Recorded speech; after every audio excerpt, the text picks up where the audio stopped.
L'objectif du nouveau système d'information devait être très orienté sur la data, avec la capacité de donner la bonne information au bon moment pour effectivement prendre la bonne décision.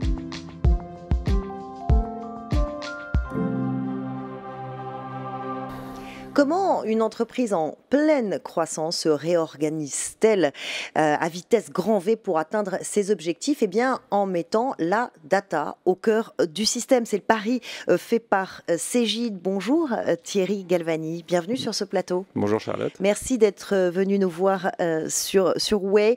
Vous êtes directeur des services informatiques de Cegid. Cegid, c'est un éditeur de logiciels de services aux entreprises avec 5 métiers différents: expertise comptable, gestion de la fiche de paye, fiscalité, business retail et ERP, qui sont les logiciels de gestion intégrés. Numéro 3 du cloud en France, ce n'est pas rien. 3000 collaborateurs dans 15 pays et 480 millions d'euros de chiffre d'affaires. Voilà pour la fiche d'identité. Mais c'est pas seulement pour faire la fiche d'identité, c'est pour dire que vous êtes une structure, une entreprise qui est vraiment en pleine croissance. Quel est votre objectif là, aujourd'hui ? Alors d'abord, pour reprendre un peu les éléments importants, je pense que c'est important de mettre des chiffres derrière.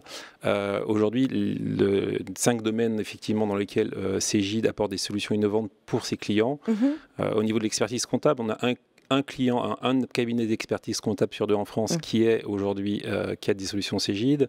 On a 22 millions de personnes qui utilisent des solutions de paye. On a 39 entreprises du CAC 40 qui utilisent des solutions de fiscalité.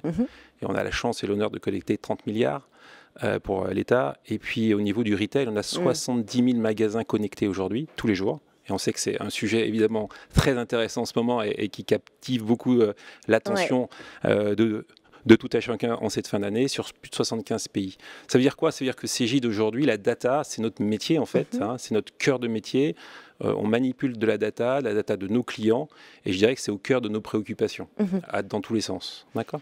Alors par rapport à cette croissance dont vous avez que vous avez présenté, en 2017 en fait, un actionnariat nouveau est arrivé, et puis évidemment un plan stratégique s'est mis en place avec la volonté de faire x2 du chiffre d'affaires en moins de 3-4 ans, voilà, tout simplement. Voilà pour l'objectif. Donc ça veut dire nouveau plan stratégique, ça veut dire plan de transformation. On remet tout à plat. Quelle a été la ligne directrice de ce plan de transformation? Alors en fin de compte, cette ligne directrice s'est articulée autour de 3 axes majeurs. Le premier sur la partie produit, refondre nos produits, faire de l'innovation, proposer des nouveaux services à nos clients, des services vraiment à valeur ajoutée et utiles. L'accélération du time to market, être capable d'innover mais plus vite. Et ça, c'est un élément extrêmement important aujourd'hui dans l'économie qui nous entoure. Accélérer nos acquisitions en France et à l'étranger. Donc, on a fait des belles acquisitions en Espagne, par exemple, Metacad, qui nous a rejoints. Et puis aussi, et fondamentalement, faire une transformation interne. Donc, on a dû revisiter avec l'ensemble des collaborateurs et les engager dans une nouvelle aventure.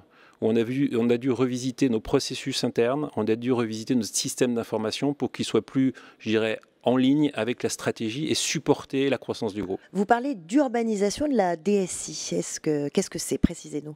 Alors, face à cette transformation interne, on a essayé de réinventer toute la façon dont on travaillait, dont on processait de la data à l'intérieur de l'entreprise, puisque la donnée vient des clients, elle est processée à l'intérieur de l'entreprise. Et donc, on a dû se poser les questions de la cible qu'on voulait atteindre. Et donc, dans ce contexte-là, il a fallu penser à la cible qu'on voulait atteindre et donc à urbaniser le système d'information de façon à décrire l'ensemble des pans du système d'information qu'on voulait changer pour écrire ce scénario et participer à cette aventure pour Cegid, pour déployer et développer Cegid.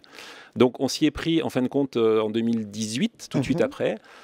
Cette nouvelle actionnariat, cette nouvelle schéma stratégique pour décrire en phase comment on voulait arriver à notre cible et décomposer le système d'information en ensemble de briques importantes. Et du coup, voilà, concrètement, quel a été le processus? Ça passe par quoi, cette urbanisation?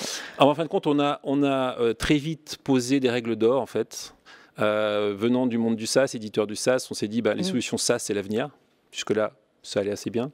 Et puis surtout, on a posé la data au centre. C'est-à-dire, en gros, l'objectif du nouveau système d'information devait être très orienté sur la data, avec la capacité de donner la bonne information au bon moment à la bonne personne pour effectivement prendre la bonne décision. Parce que la data, tout le monde est d'accord que c'est fondamental. Encore faut-il en tirer la bonne valeur.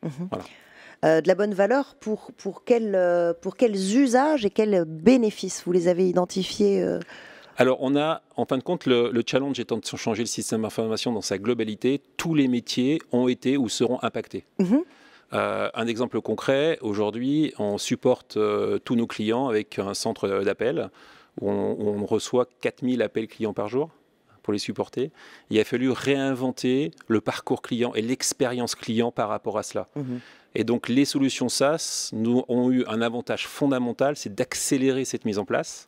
Donc, un projet a été fait en 4 mois, alors qu'en général, c'est plutôt 6 ou 8, mais en partenariat avec le business. C'était l'opportunité de réinventer et de se reposer les questions fondamentales à la base. Parmi les outils que vous avez choisis, vous avez notamment opté pour Mulsoft. C'est une solution de Salesforce qui permet de connecter les applications entre elles, les données, les systèmes informatiques grâce à des API. Pourquoi cet outil-là et pourquoi c'est celui qui optimise le mieux? Alors ça, c'est une super question. C'est la question qu'il faut se poser lorsqu'on réurbanise un système d'information. On a des briques aujourd'hui. On parle de SaaS, mais je parlerai de multi-SaaS en fait, puisqu'on doit assembler tout ça, toutes ces briques-là entre elles. Comment on crée un langage commun? Et voilà. Et c'est là où la notion de processus transverse dans l'entreprise prend toute sa valeur. La notion de data model prend toute sa valeur. Et Mulsoft nous a aidé à faire le lien entre ces différents SaaS pour faire en sorte qu'ils se parlent et que l'information puisse transiter de façon, je dirais, atomique le plus vite possible pour atteindre son objectif, c'est de donner de l'information en temps utile. Vous parliez de la pandémie un peu plus tôt. C'est un moment qui ne vous a pas empêché d'intégrer des nouvelles briques, hein? Ah, exactement. Alors, on ne savait pas que le ICI qu'on avait construit était Covid-proof, mais néanmoins, on a pu l'expérimenter que le SaaS avait une vraie valeur en termes de continuité d'activité. J'en veux pour preuve 2 éléments importants. Le 4 mai dernier, on a mis le CRM de Salesforce en place.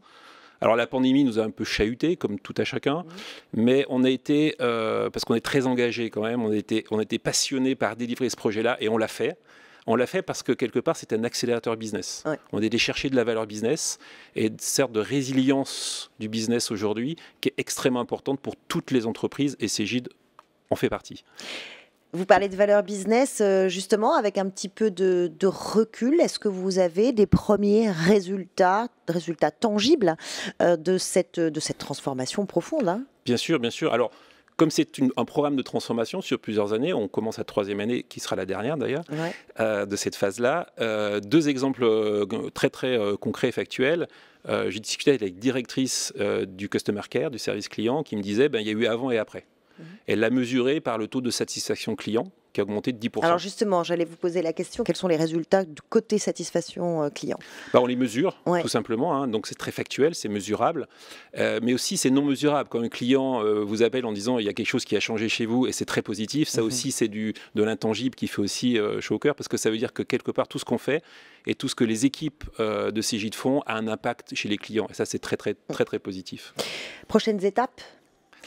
Prochaines étapes, on continue aujourd'hui à valoriser les plateformes Mulsoft typiquement qu'on a mis en place. On continue à valoriser, à tirer de l'innovation. Donc on est plutôt dans des processus aujourd'hui d'innovation continue pour faire en sorte de pouvoir apporter de la valeur au business. Un exemple concret, au niveau du pipeline aujourd'hui des vendeurs, l'idée étant de faire de la prédictibilité et de l'intelligence artificielle, bien sûr. Voilà. Merci beaucoup Thierry Galvani d'être venu nous parler de ce projet de transformation profonde et extrêmement important pour une entreprise comme Cegid. Merci infiniment. Merci à vous.